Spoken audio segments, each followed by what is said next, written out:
Beberapa waktu yang lalu kita mendengar berita bahwasanya salah seorang ustaz kita, yaitu Dr. Yahya Walani, dipanggil oleh Allah dalam keadaan terbaik.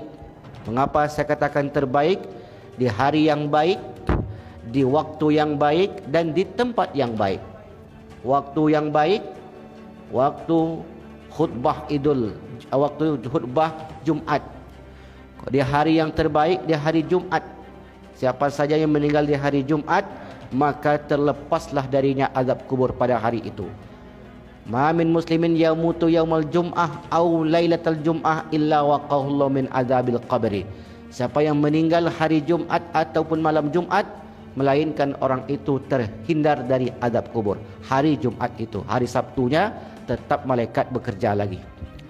Kemudian di waktu yang baik, hari Idul Adha, dalam keadaan berwuduk, membesarkan asma Allah Subhanahu wa taala. Maka sebenarnya Bapak Ibu, kita pun iri mendengar atau melihat orang-orang yang mengakhiri kehidupan di dunia ini dalam keadaan terbaik.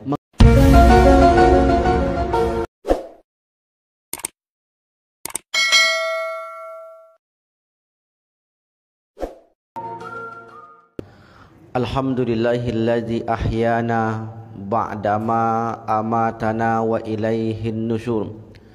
Asyhadu an la ilaha illallah wahdahu la syarikalah wa asyhadu anna Muhammadan abduhu wa rasuluhu la nabiyya ba'dah. Allahumma salli wa sallim ala habibinal Mustafa Muhammad sallallahu alaihi wasallam. Alhamdulillah, di pagi ini kembali kita melanjutkan majlis ilmu, majlis zikir. Mudah-mudahan waktu yang kita luangkan hendaknya menambah amal ibadah bagi kita, yang kelak amal ibadah ini kita berharap kepada Allah dapat menyelamatkan kita dari segala kesulitan-kesulitan yang kita lalui. Salawat dan salam tak lupa pula kita haturkan kepada junjungan alam Nabi besar Muhammad sallallahu alaihi wasallam dengan lafaz Allahumma salli ala Sayyidina Muhammad wa ala ali Sayyidina Muhammad. Kaum muslimin, Bapak Ibu hadirin hadirat yang dimuliakan Allah, kita masih membahas tentang perjalanan kehidupan manusia setelah meninggalkan kehidupan dunia. Sebagaimana yang kita maklumi, 5 alam kehidupan yang kita lalui. Yang pertama, kehidupan di alam arwah, kehidupan di alam ruh. Yang kedua, kehidupan di alam rahim, alam kandungan. Yang ketiga, kehidupan di alam dunia. Kehidupan alam ruh sudah berlalu. Kehidupan alam rahim sudah berlalu. Kehidupan alam dunia belum berlalu lagi, sedang berlangsung dan akan berlalu. Siapapun yang hidup di dunia ini pasti akan merasakan kematian. Kullu nafsin dha'iqatul maut. Kematian itu tidak mesti ada rasa sakit. Wala tadri nafsum bi ai ardin tamut. Kamu tak tahu di bumi mana kamu akan meninggal.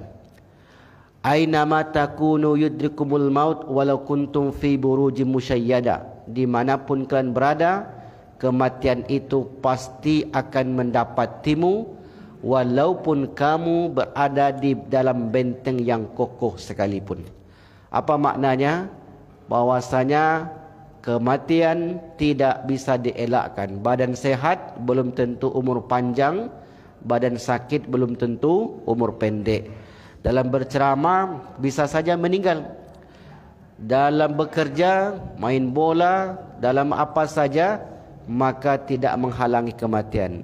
Beberapa waktu yang lalu kita mendengar berita bahwasanya salah seorang ustaz kita, yaitu Dr. Yahya Walani, dipanggil oleh Allah dalam keadaan terbaik.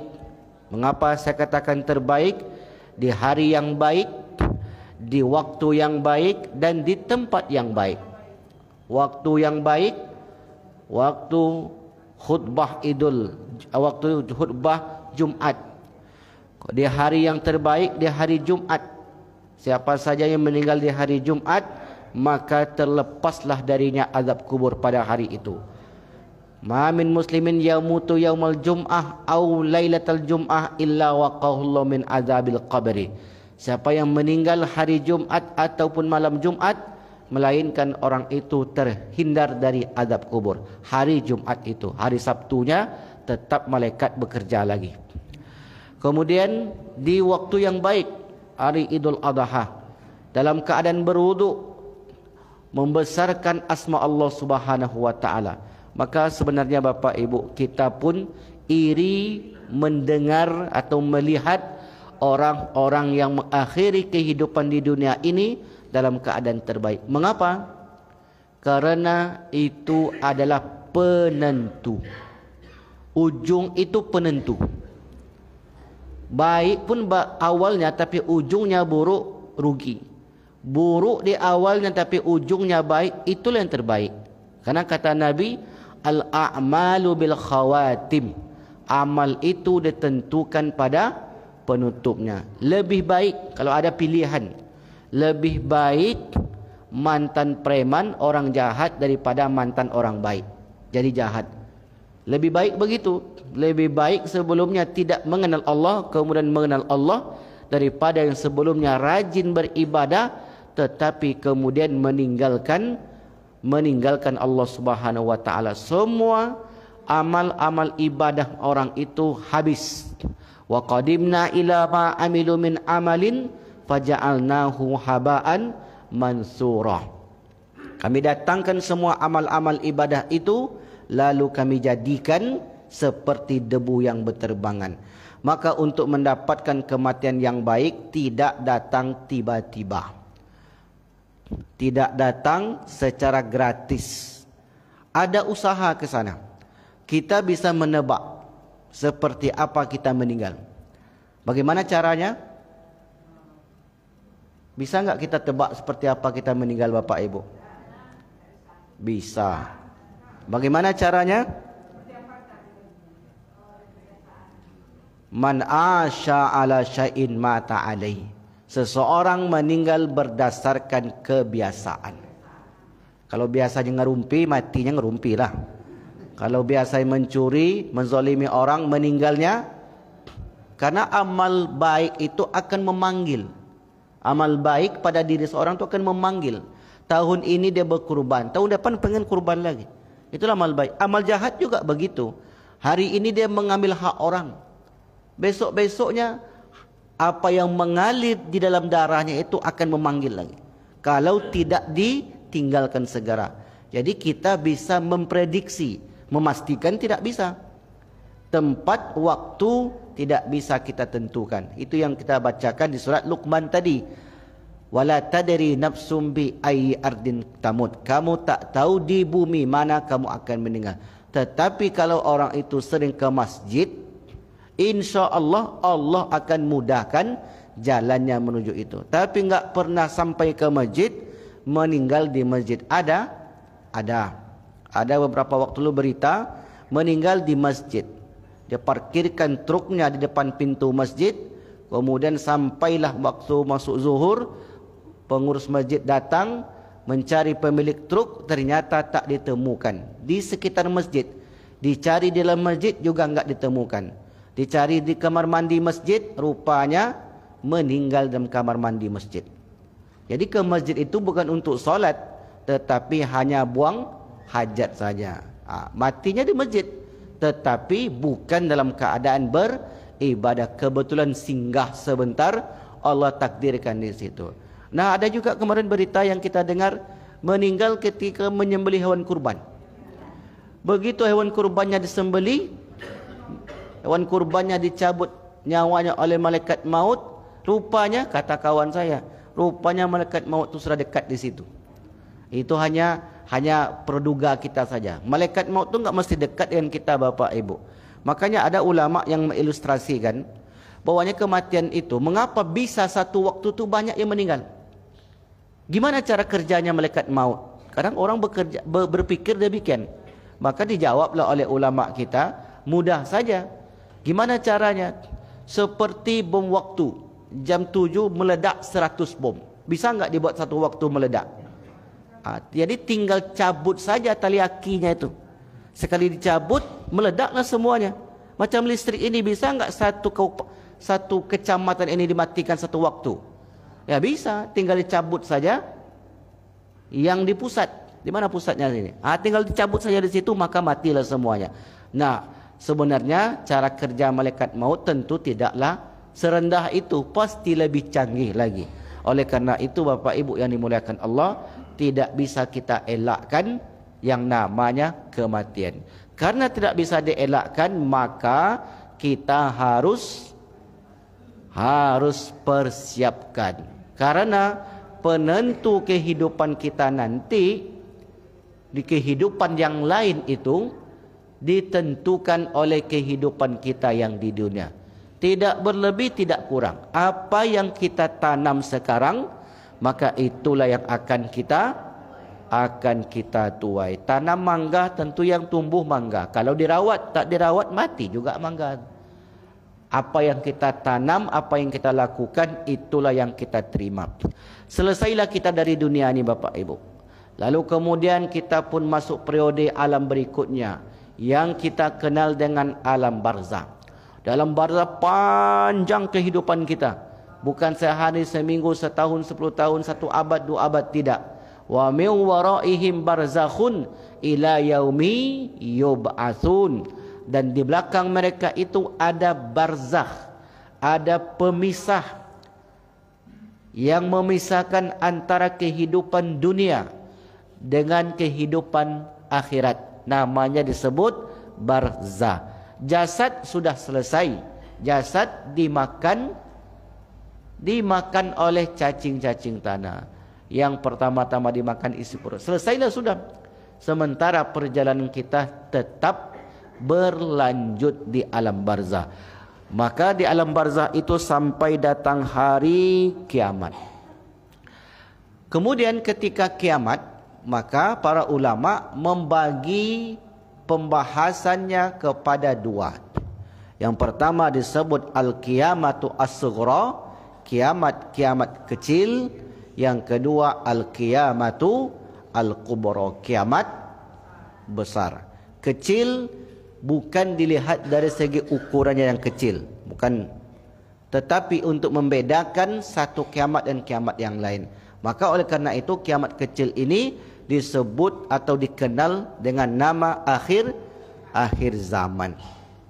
Apa kata Rasulullah ketika malaikat Jibril bertanya, qala mata sa'ah, kapan terjadi hari kiamat? Qala al-mas'ulu anha bi'a'lama minas sa'il. Yang ditanya itu, yang bertanya itu lebih mengetahui daripada yang bertanya. Yang ditanya lebih tahu daripada yang bertanya. Sa'ukhbiruka an asratiha, maka saya akan memberitahukan tanda-tandanya. Jadi tanda kiamat kecil.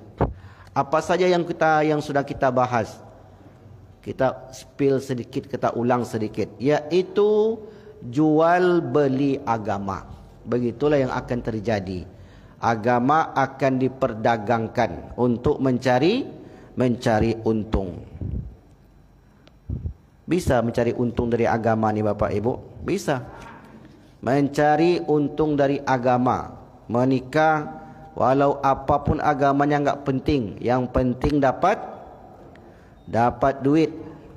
Kemudian orang-orang awam, orang-orang bodoh akan menempati posisi strategis. Namanya ar-ruwaibidah. Kata Rasulullah, nanti akan muncul di tengah-tengah kalian ar-ruwaibidah, orang awam, orang yang tak mengerti mengurusi suatu perkara, namun mereka lah yang mengurusi urusan tersebut. Namanya ar-ruwaibidah. Kemudian perkembangan iptek, tanda akhir zaman. Waktu semakin dekat, jarak tempuh semakin pendek, kemudian pasar-pasar mendekat.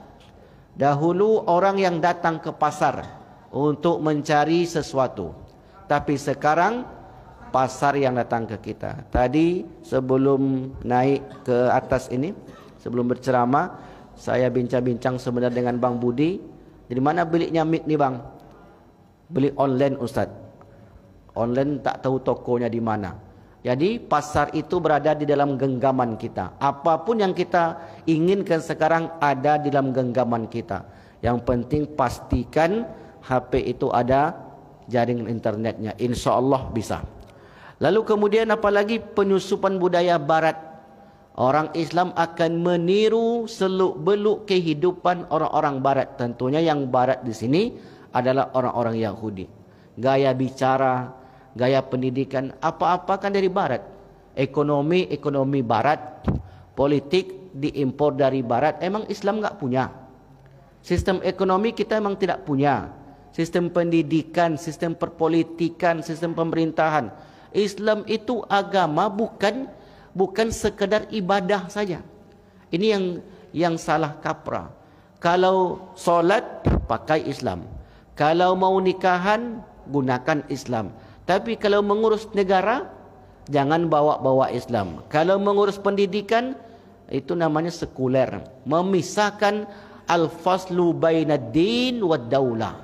Yang memisahkan antara dunia dan negara itu sekuler. Kalau ada kaum muslimin, itu kan urusan, kalau urusan menikah, kalau urusan rumah tangga, kalau urusan itu bersifat pribadi. Tapi kalau urusan sosial tidak ada hubung kait dengan agama. Ini orang berarti tidak memahami agama sebagai suatu yang komprehensif, yang lengkap. Jadi agama itu bukan mengatur pindah rumah. Hari ini kan begitu Bapak Ibu. Agama mengatur kalau dia pindah rumah cepat Yasin, ya agama. Tapi kalau sudah keluar dari ranah itu, keluar dari masjid, maka agama tidak berperan. Ini namanya sekuler. Jadi jangan bawa-bawa agama. Ini warisan kami, ini surat nenek moyang kami begini. Agama enggak ada mengatur. Apa pula tidak diatur oleh agama? Warislah yang mengatur dalam agama itu. Apapun tradisi di kampung kita, jangan sampai dikalahkan oleh agama. Kami enggak pakai waris Ustaz. Kami sudah nenek moyang kami sudah begini dulu, baginya sudah begini. Agama itu menyulitkan. Jangan begitu. Ini namanya sekuler, memisahkan antara agama dengan kehidupan. Maka kalau ada orang yang mengatakan agama itu ya sekedar haji, puasa, solat, zakat, maka luar daripada itu tidak masuk agama, berarti agama itu hanya sekedar bersifat personal di dalam kehidupan dia sendiri. Maka oleh karena itu, begitulah yang terjadi nanti dalam tubuh umat Islam ini. Agama hanya sekedar simbol saja. Kemudian selanjutnya Bapak Ibu, sikap ujub terhadap masjid. Ini yang sekarang lagi tren, lagi berkembang. Orang bangun masjid itu tak tanggung-tanggung, besar sekali, puluhan miliar, tapi masjid tidak berfungsi. Ada satu hadis yang disebutkan oleh Imam An-Nawawi dalam kitab Al-Arba'in An-Nawawiyah, di mana disebutkan ketika itu bahwasanya idza waladatil amatu rabbataha wa idza tatawala ru'atul ibil. Dalam ujung hadis ini disebutkan yatatawaluna fil bunyan. Ketika itu manusia berlomba-lomba membangun gedung-gedung pencakar langit. Membangun bangunan yang besar. Hari ini kalau kita tengok masjid itu luar biasa. Antusias masyarakat kita membangun masjid sangat tinggi. Salahkah membangun masjid itu megah-megah? Tidak. Karena itu menjadikan amal jariah. Tetapi kalau tujuannya untuk berbangga-banggaan, masjid kami besar. Tapi besar, banyak pula tiangnya di situ daripada orangnya, untuk apa? Biarlah masjid kita seukuran ini Bapak Ibu. Tampak ramai, tampak padat. Tapi kan kita nanti butuh solat Idul Adha, Idul Fitri. Sunnahnya Idul Adha, Idul Fitri itu di lapangan. Itu yang paling tepat. Karena kalau di masjid tentu tidak muat, maka dibuatlah lapangan. Mengapa dibuat di lapangan? Supaya kaum perempuan yang tidak bisa melaksanakan solat bisa hadir ke sana untuk merasakan kegembiraan. Walaupun mereka hanya sekedar tegak-tegak saja. Kalau di masjid bagaimana mungkin mereka bisa masuk? Sebab dalam keadaan tidak diperbolehkan. Tetapi kalau di lapangan maka siapapun boleh datang ke sana. Sebab tidak ada larang pantang bagi orang-orang yang halangan tadi. Maka tetapi kemudian manusia di akhir zaman berlomba-lomba pada fisik. Makanya guru kami dulu, dosen kami mengatakan, peradaban itu bukan dilihat dari fisik. Peradaban itu bukan fisik Bapak Ibu, tapi peradaban itu ada pada manusianya. Hari ini mungkin orang terperangah menengok peradaban Spanyol yang dibangun oleh Khalifah Al-Abbasiyah, Umayyah yang kedua di Spanyol. Dulu namanya Andalusia. Kenapa cerita Spanyol pagi ini Ustaz? Karena final Portugal dengan Spanyol. Mungkin ada di antara yang mengikuti di luar sana. Yang kita lihat peradaban itulah bangunan-bangunan. Apakah itu peradabannya? Tidak. Peradaban yang sesungguhnya itu ada pada manusianya. Maka peradaban itu diambil dari kata adab. Peradaban daripada kata adab. Adab, adakah bangunan itu yang beradab? Tidak mungkin. Yang beradab itu adalah manusia itu sendiri. Jadi dibangunnya bangunan yang besar pencakar langit itu belum tentu menunjukkan itu suatu kemajuan yang besar. Hari ini kalau kita tengok Cina membangun itu luar biasa Bapak Ibu. Apa yang tak bisa dibangun manusia bisa dibangunnya. Nah, mereka itu membangun karena sudah membentuk manusianya yang hebat-hebat. Pasti diawali oleh manusianya dahulu. Maka nanti peradaban itu anda sebut dengan peradaban Islam, di mana manusianya diisi dengan nilai-nilai keislaman. Hari ini kan banyak pertanyaan. Mengapa umat Islam itu mundur? Apa-apa pun bentuk aplikasi pasti dari barat. TikTok, YouTube, apa lagi? WhatsApp, enggak ada umat Islam. Maka kata dosen kami, kata guru kami, karena Islam itu tidak menciptakan sesuatu yang merusak. Jadi ketika sesuatu itu muncul, sudah ada nilai-nilai keislaman di dalamnya. Makanya kalau banyak tetapi kemudian tidak mendatangkan kebaikan, Islam tak mungkin begitu. Islam itu meskipun satu dua yang dibangunnya, tetapi yang satu dua itu mendatangkan kebaikan, maka itulah yang disebut dengan nilai Islami yang terkandung di dalam suatu program ataupun yang kita namakan hari ini aplikasi. Jadi Islam itu sama sekali tidak melihat pada fisik yang megah, tetapi melihat pada nyambung sama ambo ko Pak Ibu. Atau ambo je cakapnya. Ini agak lain seketik pengajiannya. Ya, kalau dah bicara tentang akhir zaman ini, tidak lagi masuk ranah fikih, tafsir. Kalau itu sudah banyak ustaz kita di sini yang berkompeten, yang hebat-hebat. Jadi pengajian akhir zaman ini erat hubungannya dengan kehidupan kita sekarang. Namanya saja akhir zaman. Disebutkan oleh Nabi 14 abad yang lalu. Terjadinya kapan? Sekarang dan yang akan datang. Jadi itu bukan prediksi, tetapi wahyu yang Allah turunkan kepada Rasulullah melalui perantara malaikat Jibril. Dan begitulah yang terjadi. Jadi peradaban itu sesungguhnya bukan karena bukan bangunannya, bukan fisiknya, tetapi ada pada orangnya. Coba perhatikan hari ini. Orang bilang barat itu maju peradabannya. Orang yang tak paham dia pasti mengatakan betul. Coba tengok mereka bisa buat ini. Tengok sekarang dia perang dengan Gaza, hancur lulu. Mereka tu hebat peradabannya, tanknya, kemudian pesawatnya, kemudian bom dan sebagainya. Peradaban itu bukan ada pada fisik, bukan ada pada fisik, tetapi ada pada orangnya.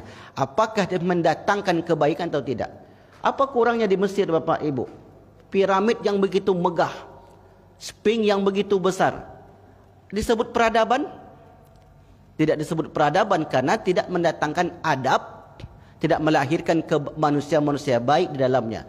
Jadi peradaban itu ketika lahirnya manusia-manusia baik yang mengajak atau menciptakan kebaikan. Itulah manusia yang menciptakan peradaban tadi. Kalau tidak ada nilai seperti itu, berarti tidak disebut suatu peradaban. Hanya benda-benda kosong saja.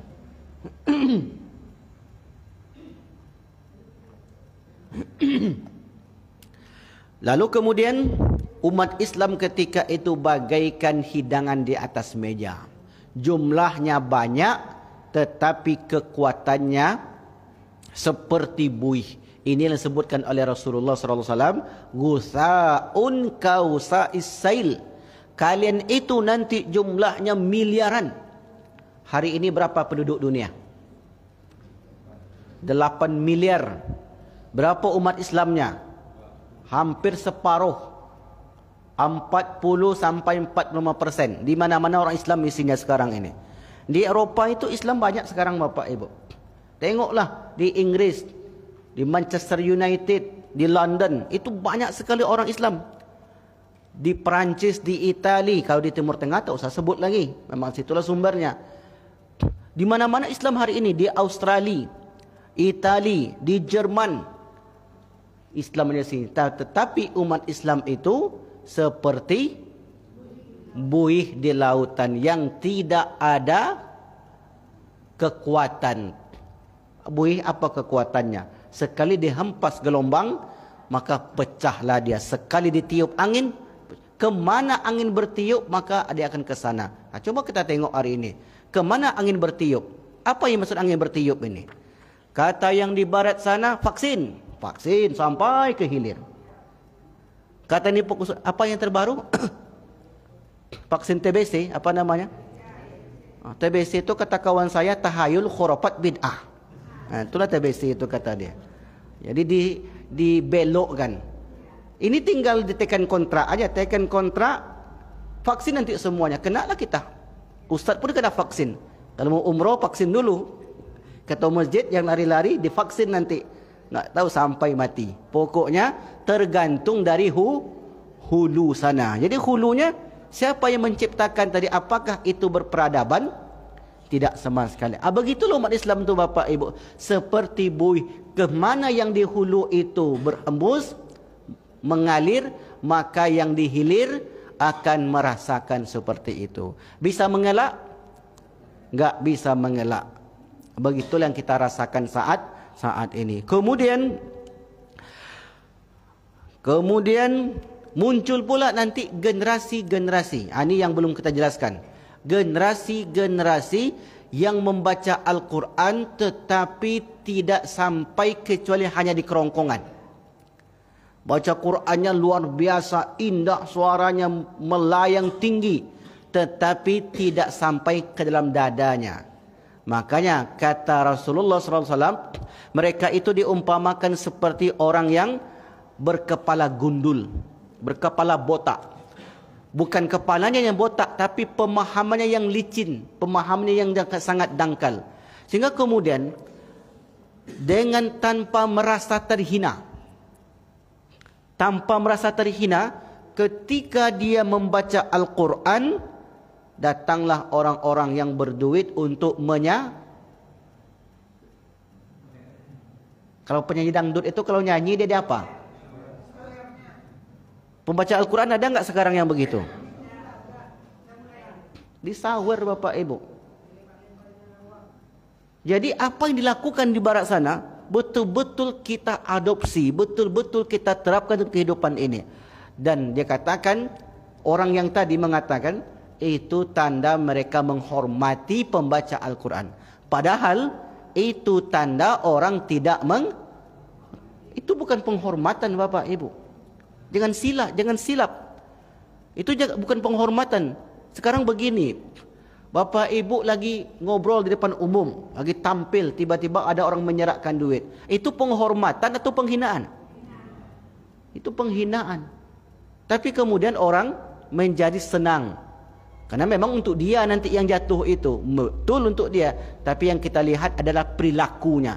Perilaku seperti itu menjadikan Islam itu semakin lemah, semakin terhina. Maka muncullah orang-orang seperti itu. Apa kata Rasulullah sallallahu alaihi wasallam? An Abi Sa'id Al-Khudri radhiyallahu an Nabi sallallahu alaihi wasallam, yakhrujun nasun, muncul orang-orang min kibalil masyriq, dari timur. Wa yaqra'unal Qur'an, mereka membaca Al-Qur'an, la yujawizu taraqiyahum, tidak melampaui kerongkongan mereka. Yamrukuna minad din, mereka keluar dari agama itu kama yamrukus sahmu minar ramiyah, sebagaimana anak panah yang melesat dari busur. Summa la yauduna fihi, kemudian tak akan kembali lagi hatta yauda sahmu ila fuqihi, sampai anak panah itu kembali dengan sendirinya ke busur tersebut. Mungkin itu terjadi? Tidak mungkin. Qila ma simahum, apa tanda mereka ya Rasulullah? Qala simahum at-tahlik, tanda mereka itu berkepala gundul. Berkepala gundul, nanti jangan sampai bapak ibu jumpa orang botak, akulah tandonya Ustaz. Bukan itu maknanya. Memahami teks hadis itu janganlah terlek, apalagi hadis-hadis akhir zaman. Karena akhir zaman baca silakan at-tahlik. At-tahlik itu dari kata halaqa. Halaqa itu memangkas rambut. Atau qala at-tasbit, atau orang yang rambutnya dipangkas habis. Maksudnya bukan rambutnya yang habis, tetapi isi kepalanya yang sedikit. Itulah maknanya itu. Jadi makna kiasan, bukan rambutnya yang habis, tapi isi kepalanya itu yang dangkal. Kemudian dengan mudah dia mengatakan Al-Quran itu sebagai kalam ilahi untuk dipertunjukkan. Padahal hakikat Al-Quran bukan untuk dipertunjukkan, tetapi untuk diamalkan dalam kehidupan. Lalu kemudian ilmu ketika itu sebatas pengetahuan. Kita lanjutkan berikutnya. Ilmu ketika itu sebatas pengetahuan. An Ali qala, ya hamalatal ilmi, wahai orang yang diberi ilmu, i'malu bihi, bekerjalah, berbuatlah dengan ilmumu itu. Fa innamal alimu man amila bima alima wa wafaqa ilmuhu amalahu. Orang alim itu adalah yang disebut alim. Ini silakan dicatat Bapak Ibu. Siapa itu ulama? Siapa itu orang alim? Silakan dicatat. Definisi Al-Quran dan definisi Nabi. Definisi Al-Quran, innama yakhshallaha min ibadihil ulama. Yang disebut ulama itu adalah yang memiliki rasa takut. Itulah ulama. Berarti siapa saja yang punya ilmu sedikit tapi ketakutannya besar, ulama. Jadi ulama itu enggak mesti dia sekolahnya tinggi, profesor doktor belum tentu. Yang disebut ulama menurut Al-Quran. Kita mungkin punya ilmu sedikit Bapak Ibu, diberi oleh Allah kekayaan, banyaklah harta dia. Datang bulan Zulhijjah, berkurban dia. Takut kalau tidak berkurban, hartanya ratusan juta tapi tak mau berkurban, walaupun ilmunya tinggi. Tapi sebaliknya, ilmunya rendah. Mungkin kita sebut orang kampung kita lah, orang awam, sekolahnya tak begitu tinggi, tapi kemudian rasa takutnya itu tinggi. Ya Allah, saya ini sudah beri nikmat oleh Allah, sekarang sudah begini hidup saya, haji sudah, punya ini sudah, mobil ada, anak sudah. Tahun ini kalau enggak kurban saya takut sekali saya, ya Allah. Berkurbanlah dia Bapak Ibu. Takut dia kalau tidak berkurban. Itu namanya orang yang takut, berarti mewarisi sifat-sifat ulama. Ya Allah, ini 5 waktu, kalau enggak ke masjid saya, apalah jadinya saya. Rasa takut. Kemudian dia datang ke masjid, berarti dia mewarisi sifat-sifat ulama. Meskipun tidak bisa berfatwa. Karena kata Rasulullah, istaftib qalbaka, berfatwalah kamu dengan hatimu. Mintalah fatwa kepada hatimu. Selama ini orang minta fatwa kepada ulama. Pak Ustaz, Syekh, Pak Yai, Buya, apa hukumnya begini? Oh, kalau begini saya menjelaskan panjang lebar dalil Al-Quran al-Hadis. Habis itu tidak ada penerapan.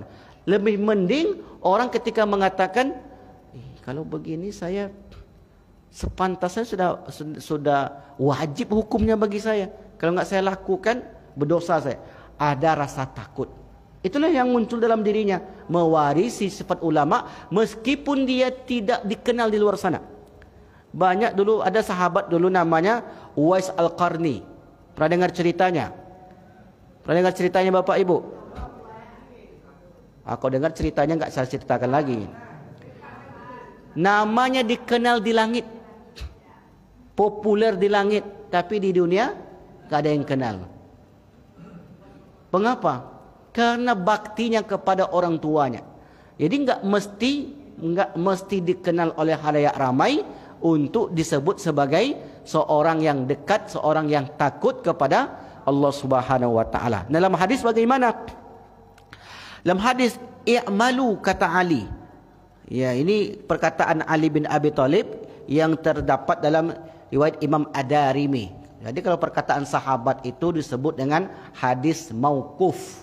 Hadis itu ada 3, hadis marfu disandarkan kepada Nabi, hadis mauquf disandarkan kepada sahabat, hadis maqtu disandarkan kepada tabi'in. Hadis marfu ada yang hasan, ada yang sahih, ada yang hasan, ada yang dhaif. Hadis mauquf ada yang sahih, ada yang hasan, ada yang dhaif. Ucapan-ucapan sahabat. An Ali qala, ya hamalatal ilmi, wahai penuntut ilmu, i'malu bihi, beramallah kalian dengan ilmu kalian itu. Fa innamal alim, sesungguhnya orang yang alim itu adalah man amila bima alima, orang yang beramal terhadap pengetahuannya. Wa wafaqa ilmuhu amalahu, ilmunya itu sesuai dengan amalnya. Itulah orang yang alim. Jadi definisi alim itu sederhana. Apa tadi orang yang alim? Amalnya itu sejalan dengan ilmunya. Ilmunya bagaimana? Ilmunya dia tahu tidak boleh bagi laki-laki tanpa uzur kecuali solat di masjid. Dia tahu. Mesti ke masjid kalau tidak ada uzur. Karena pahalanya besar dan sebagainya. Dia datang ke masjid, berarti sejalan. Dia tahu bahwasanya menyogok itu tidak boleh. Dia tahu itu, tapi kemudian dia lakukan, berarti berseberangan. Tidak disebut sebagai alim, meskipun dia alim. Tapi orang-orang awam kita bahkan lebih takut Bapak Ibu. Enggak mau kami Ustaz, itu riba. Bahkan lebih ketat. Ada jemaah saya itu ketat sekali. Pokoknya kalau ada sedikit saja subhat di harta saya enggak mau. Saya tanya, Bapak alim bukan? Saya ini cuma dengar ceramah saja Ustaz. Berarti efek daripada ceramah ni Bapak Ibu tidak bisa dianggap sepele. Walaupun tidak terasa hari ini, tetapi sesungguhnya dia masuk ke dalam jiwa kita dan suatu saat dia akan teraplikasikan, diterapkan dalam kehidupan ini. Jadi walaupun sedikit demi sedikit akan ada pengaruh dalam kehidupan ini. Sesuai apa yang dia tak ketahui dengan apa yang dilakukan. Itulah definisi orang alim menurut Ali bin Abi Thalib. Wa sayakunu aqwamun, ini kata Ali, akan muncul nanti suatu kaum yahmilunal ilma, mereka memiliki banyak ilmu, la yujawizu tarakiyahum, tidak melampaui kerongkongan mereka. Apa maknanya? Apa maknanya? Ilmu itu tidak masuk ke dada. Ilmu hanya sampai di kerongkongan, di kepala. Itulah bedanya Islam dengan Barat Bapak Ibu.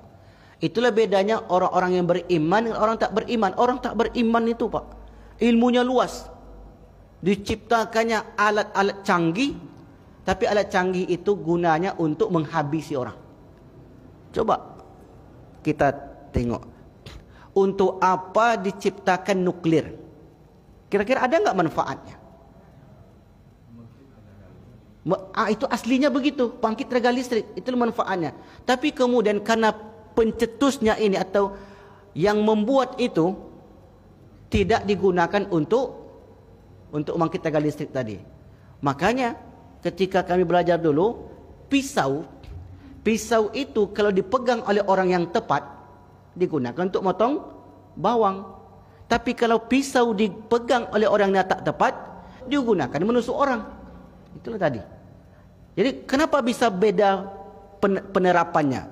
Karena isi kepalanya berbeda. Nuklir dibuat untuk tenaga listrik. Aslinya begitu.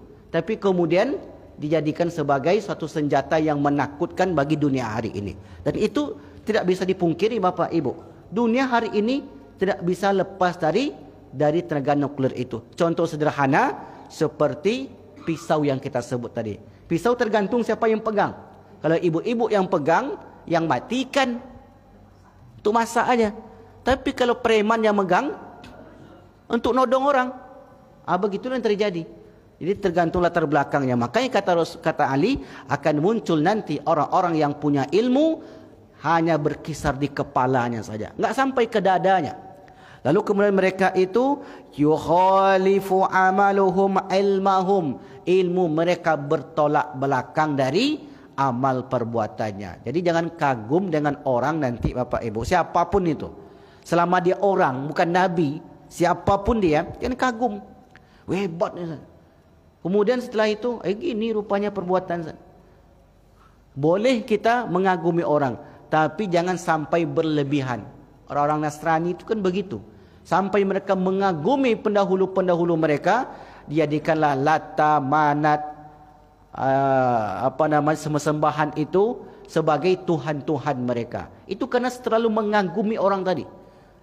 Karena manusia bisa berubah-ubah. Hari ini dia baik, besok mungkin dia jahat. Besok dia jahat, hari ini dia baik. Dan seterusnya. Wa tukhalifu sariratuhum ala niyatahum. Apa yang diucapkan dengan apa yang dirahasiakan tidak sama. Yajlisuna hilaqan. Mereka duduk di majelis ilmu. Artinya mereka itu bukan orang awam, mereka orang yang memiliki pendidikan. Fayubahiya ba'duhum ba'dan. Kemudian mereka saling berbangga-banggaan satu dengan yang lain. Oh, masjid kami ini besar nih. Ini ustaz kami ini lebih padat ilmunya. Kalau situ enggak padat ilmunya. Dari mana anda tahu? Jenggotnya tipis. Jadi rupanya mengukur orang itu dari jenggot. Sejak kapan standarnya itu Bapak Ibu? Sejak kapan standar ukur orang itu? Tengok celana kaki celananya. Sejak kapan standar orang alim itu, orang hebat itu diukur? Buya Hamka, apa kurang hebatnya? Menurut tafsir, belum ada lagi yang menyaingi seperti Buya Hamka. Ada Ustaz. Siapa Pak Qurasyab? Dia doktor. Sekolahnya di S1 sampai S3. Buya Hamka apa sekolahnya? Ada sekolah Buya Hamka? Enggak ada sekolahnya Bapak Ibu. Sekolah formal. Tapi menuntut ilmunya kemana-mana. Pakai serban begini pun dituding. Serbet kata. La ilaha illallah. Jadi dia saja yang benar. Ini tidak benar yang begini nih. Sebab hilaqan fayubahiya ba'duhum ba'dan. Jadi berbangga-banggaan dengan yang lainnya. Kami ini lebih sunnah. Kami ini lebih ada panjang lagi cerita nanti. Pergi ke sana. Hatta inar rajula la yaghdabu ala jalisihi ay yajlisa ila ghairihi. Kalau ada orang itu duduk di halaqah zikir selain dia, dibenci. Ini kata Ali. Jangan pergi situ. Situ tu tak benar. Dimusuhi. La yaghdiba, betul-betul dia benci ala jalisi, orang yang duduk selama ini bersama dia, ay yajlisa ila ghairihi, kalau dia duduk tempat yang lain. Maksudnya apa? Pindah-pindah itu enggak boleh sama dia. Ini aja. Kita ni Bapak Ibu, kalau satu yang kita minum, kalau hanya air putih yang kita minum, kita tak akan bisa membedakan dengan air kuning, air merah. Satu cuma yang kita teguk, betul tak Bu? Coba banyak ibu tu buat minuman. Besok hari Ahad praktekkan Bu ya. Jadi kalau ada sarapan pagi Ahad sini, buat 5 macam minuman tu bapak-bapak ni. Jangan air putih aja dikasih, air teh, air asam, air asin, air susu, air putih, air kuning, air hijau. Apapun dibuat teh, buat 5 macam teh. Supaya tahu, oh teh ini lain rasanya. Supaya apa? Kita memiliki pengetahuan yang lebih. Kalau ibu nanti menyediakan lontong, buat 5 macam. Oh barik tu Ustaz. Ini contoh saja. Supaya banyak rasa yang kita tahu. Dalam kehidupan bukan begitu. Tapi kata dia, wa yada'uhu ulaika la tas'adu a'maluhum fi majalisihim tilka ilallah. Orang yang semacam itu amal ibadahnya tak naik kepada Allah, kata Nabi. Kenapa? Ya, bisa jadi itu penyebabnya karena niat menuntut ilmunya sudah salah. Sehingga kemudian yang boleh menuntut ilmu hanya di tempat kami ini saja. Itu sikap yang tidak fair di dalam menuntut ilmu. Sehingga kemudian itulah menyebabkan pemikiran orang seperti kacamata kuda. Menengok ke depan tak tahu kiri yang kanan. Begitu banyak terlewatkan dalam kehidupannya. Padahal kiri kanan itu banyak pengetahuan yang bisa kita lihat. Jelas di sini Bapak Ibu? Nah, itulah yang disebutkan oleh Ali di dalam riwayat Imam Ad-Darimi ini. Maka apa komentar para ulama? Bahwasanya makna hadis ini ialah amalan bacaan seorang tidak sampai kepada Allah apabila orang itu termasuk orang yang pendosa dan tidak menyucikan diri mereka. Mana tidak meresap dalam hati mereka ialah mereka tidak memahami makna-makna ayat Al-Quran tersebut dengan hati mereka, dadanya tidak menjadi lapang dan tidak mengamalkannya. Tidak bisa berlapang dada ketika berseberangan pemikiran dengan orang lain. Itulah akhirnya. Itu efek daripada melihat seperti kacamata kuda tadi. Baik Bapak Ibu yang dimuliakan Allah, ada sedikit lagi. Kalau ada yang bertanya, silakan. Kalau tidak ada, saya lanjutkan. Tidak ada? Lanjut. Nah, kemudian setelah sekian banyak tanda-tanda akhir zaman itu berlaku. Karena di buku saya ini, saya tulis hanya 36. Jadi di buku ini, kiamat dan tanda-tandanya, ini seri yang kedua, saya hanya tulis 36. Kenapa 36? Karena terkadang terjadi pengulangan-pengulangan. Jadi saya kutip saja 36, saya pilih hadis-hadis yang sahih untuk mudah dipertanggungjawabkan. Karena banyak juga hadis akhir zaman ini yang dhaif bahkan palsu. Dan itu juga diangkat. Itu masalahnya. Hari Jumat depan akan terjadi kiamat. Dah habis pula Jumat. Ramadan depan akan terjadi kiamat. Dah habis pula Ramadan. Kiamat enggak juga datang-datang. Apabila terjadi dua kali dentuman atau bersamaan, apa istilahnya lupa saya, maka nanti akan terjadi kiamat, kata orang ini. Tapi kemudian sampai detik ini belum terjadi kiamat, karena hadisnya hadis palsu. Imam Mahdi sudah diangkat, sudah didaulat, karena kelahiran tahun 83. Dia ngomong 2023 yang lalu, pas 40 tahun, sekarang sudah diangkat, dibaiat di Mekah. Dah 2025 pula, mau habis pula 2025 ni lagi. Imam Mahdi belum juga muncul. Akhirnya muncullah Imam Mahdi di Pekanbaru dari Bangkinang. Nah, ini banyak Pak, banyak yang mengaku-ngaku Imam. Datanglah jemaah ke saya ibu. Ini ibu-ibu ini, Ustaz mau enggak selamat dunia akhirat Ustaz? Kan mantap sekali itu. Ya maulah Bu, saya bilang. Mau nak Ustaz berbaiat dengan saya? Kenapa begitu Bu? Saya ini, bahasa Inggris dia, helper Mahdi. Apa artinya helper? Dari kata help, asisten. Help, dari kata help, menolong kan asisten. Berarti saya ini asisten Imam Mahdi. Di mana Imam Mahdi Bu? Di India. Karena nanti kita akan bahas siapa Imam Mahdi. Supaya enggak semua orang ngaku Imam Mahdi. Imam Mahdi itu bukan orang Pekanbaru, bukan orang Ocu, bukan orang Batak, bukan orang Minang. Namanya Muhammad. Iko namanya Qasim. Itulah Imam Mahdinya. Berkembang juga pemahaman seperti itu. Jadi banyak yang berkembang di Pekanbaru ni Bapak Ibu. Kita saja terkadang karena lingkungan kita orang-orang baik semuanya, kita enggak tahu yang begitu. Karena mengajinya tepat. Kalau mengaji tak tepat, macam-macam Pak. Di sebuah masjid, lupa sama apa ya masjidnya, tasbihnya besar Pak. Ada pegang tasbih. Dia tasbihnya Pak sampai di kalung, panjang, sampai karangan bunga kayak bunga gitu. Jadi mengaji dia, saya ni Ustaz, ilmu saya ni ilmu dari dulu dan itulah ilmu yang benar, yang lain itu tak benar. Apa buktinya Pak? Coba tengok tasbih saya. Tasbih itulah yang menjadi standar benar. Padahal tidaklah demikian. Nah, baik. Ini kita angkat aja sedikit-sedikit contohnya. Nah, kemudian kaum muslimin akan berkumpul di Syam. Itulah puncaknya nanti Bapak Ibu. Kapan ini? Wallahu alam bissawab. Tetapi kalau kita analisa, jika terus-menerus penzaliman terhadap saudara kita di Palestina terjadi, seluruh hati dunia ini sudah geram, ada tidak kemungkinan orang akan berkumpul di sana? Ada. Semua orang dah geram menengoknya, Pak. Dilarang ini tak mau, dibuat negosiasi tak mau, kemudian diberi tawaran ini itu tak mau. Pokoknya kami mau tanah ini.